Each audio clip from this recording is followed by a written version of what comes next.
So, how do you attract love? Well, when you're living in a high vibration, attracting your soulmate is a lot easier because when you are in a space of attraction, which is all the time, by the way, we're always attracting, whether we're doing it consciously or unconsciously, is a different story. But when you're attracting from a soul level, it's because you have moved into unity consciousness. You're moved into a higher state of being within yourself. And so now two souls are attracted to each other rather than two bodies being attracted to each other through their trauma, which is what you see a lot of in society, right? There's a lot of people that are attracted to each other through body matching and trauma matching. So you see this when people have got issues, daddy issues, for example, or, you know, people pleasing issues or not feeling good enough and worthy. And these, like not feeling good enough and worthy, is a beautiful place for a narcissist to walk in the door and say, I'm going to suck all your energy, love. Like, these are the things that happen when you're being attracted through body trauma and our little self rather than our higher self. And so when you're really, really, really connected to your higher self and your superconscious is what I call it, that part of us that's in the quantum field that is way more than this body, right? Way more than just the physical reality that feels separate and broken, but is in the field of co-creation, in the field of unity. That's when the real juice of life really happens. And I want to give you an example and share with you because my name's Elizabeth Eleanor. I'm an intuitive empath. I've been working in this field or spiritually woke up 27 years ago, which is a long time now. And it was a really sudden experience for me. It wasn't something I was expecting. And I've been on a really big, fun journey. It was way funner at the start because it was all quite magical. Now it's sort of become, the extraordinary becomes ordinary because I live in that sort of path of flow most of the time, not always, right? I'm not always on the unicorn, guys. So that's what being human is all about. However, if you are interested, if you want to hear more of my story and how I spiritually woke up and how I've had 3 shooting stars and I moved from Oleander Street to Oleander Drive and I breezed through a 4.5 centimeter brain tumor and all the things, all the crazy things that have happened in my life, then please hit subscribe. The bell, if you touch the bell, it will show you when we've got notifications. I'm still getting my head around this. And hit the like if this is something that you resonate with, right? But go back in and check some of the other things that I've done. Day 30 was awesome. So day 30 is one of those ones. I'm doing 365 days on YouTube. And so day 30 was awesome if you want to learn how to create. So I want to explain how some of these things can happen. So I actually, it goes back, right? And let's break it down if you can bear with me, because it's an important discovery. It's an important thing for you to understand if you want to, sorry, if you want to really tune into your magic, if you really want to step into that place where you're living in your magic, then these are the things that, are going to support you. So I'd had all sorts of beautiful experiences. And one of them was that I knew I was going to meet a man that wasn't a narcissist because I had had narcissistic behaviors in my life before. And I didn't have to heal because I had to heal all my partners beforehand. I really only had two, but definitely attracted people that needed healing, like attracted to that beautiful feminine energy that, radiates out of women. And so I knew that there was more to what was going on for me. I'd had my 2 children, single mum, everything was going really well. And I just wanted to have a companion, someone in my life that was going to resonate and I was going to have fun with, right? Didn't actually care whether it was male and female. I just really wanted someone that I knew was my match, on, on all levels, regardless, right? And how was I to know? So I'm living up in far north Queensland. I'm an Australian, and I was living up in Cairns area, which is where the Great Barrier Reef is. I lived there for 16 years. And one of the things that was happening around there a lot was lots of spirituality, lots of beautiful sisterhood energy, but not many emotionally mature men. And there was a lot of men that were already taken, right?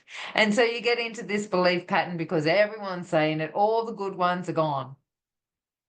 And I knew I wanted a partner, but I also knew I wanted to live somewhere where there was lots of plants, lots of rainforest, lots of, ocean, all of those things. And so how was I to know that when I get the call from my family and higher self that I need to move to Sydney, that it was actually not necessarily to look after my mum, though that is one of the things that happened, but it was to meet Tim on the beach.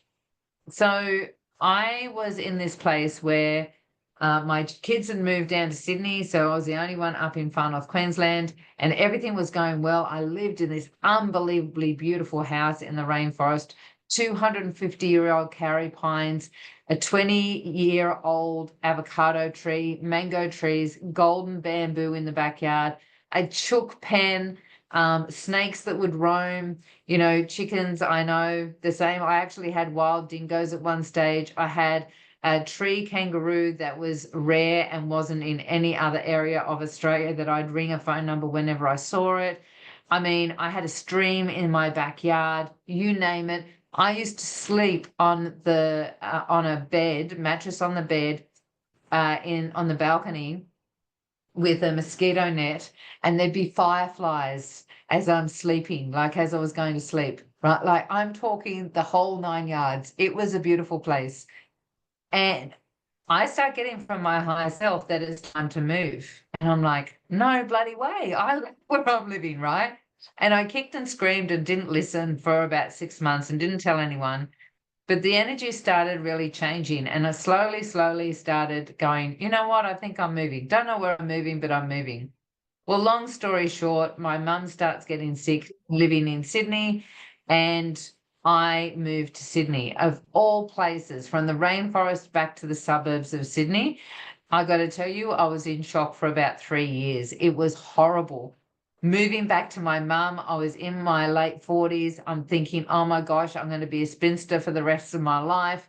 It was not a fun experience, right? But I know, I really know these days to listen to my higher self because she knows a lot more than I do. So I went kicking and screaming to Sydney. Long story short, my mum ended up being in a nursing home. And I went, well, I don't have to be in Sydney anymore. What am I doing here? I can't move back to far north Queensland because it actually didn't feel right. I knew that my time there had finished, but I still wanted the rainforest and the beaches and the beautiful like village sort of energy rather than the suburbs of Sydney and the city feel to it. And so I did a bit of a circle, and I'd met a guy that was 3 hours down south from Sydney. So I got to see this area down here and went, oh, this feels like up there in Atherton Tablelands and all the things. So I did a little bit of a look around, and an hour and a half out of Sydney. So I decided to move down here to the beaches, right? So I live in Shell Cove now, but I was living in Shell Harbour, which is suburb next to it. And while I was there, I was living close enough so that I could jump in the car if anyone needed me, but far enough away that no one could pull on me if needed. if they needed to, or they wanted to rather than they needed to. So I jump in the car and I move to the beautiful location of Shell Harbour. And one day I'm online, I'm doing some training, I'm living by myself. It's a beautiful location. And I have this moment where um sorry, I just got a notification and it stuffed me. So I have this moment where I think, oh, I'm going to go to the beach and just get my feet wet before I make my dinner, because I live just down the road. So I go to the beach. I'm the only one on the beach. So listen to this. There's a little bit of, my little childhood part of me that wanted the fairy tale, right? But the adult version of me knew that that's not real, right? Well, check this out. I go to the beach. I'm the only one there. So I thought there was some surfers in the ocean, but I was the only one on the beach itself. And the waves were huge. So what does someone that's in business do? They do a Facebook Live, right? So I do this Facebook Live and I'm showing how big the waves are. And this guy walks past and waves at me. And you actually see me wave back, which is very rare. I don't usually interact with anyone while I'm on doing a Facebook Live. And from his end, he said he started walking past and turned around and went, "Who on earth is that?" So he kept on walking. He was nearly to the end of the the beach, and heading home. And he said something just kept on saying, "Go back and talk to her, go back and talk to her." So he came back, even though he was going away from his house. He came back and we started talking. And the next thing we're walking together, talking about how we both love taking photos, sunsets, sunrises, waterfalls. He was sharing with me some of the areas that are around this area. And next thing we're exchanging phone numbers. And I get home and I don't know if he messaged me first, or anyway, we get onto Facebook and I'm like, what, who puts their name as Makepeace? His last name is Makepeace. I'm an energy healer and his last name is Makepeace. But not only that, my maiden name was Pain. Payne. I grew up as a Pain and now I'm a Makepeace. And so these are the things that happen when you are in alignment with the higher aspect of yourself, right?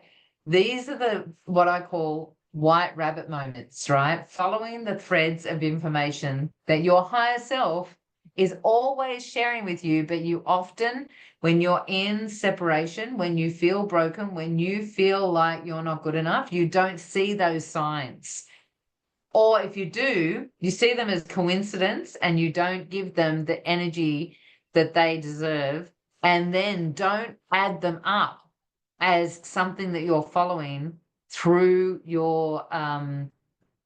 through the communication lines between you and your higher self.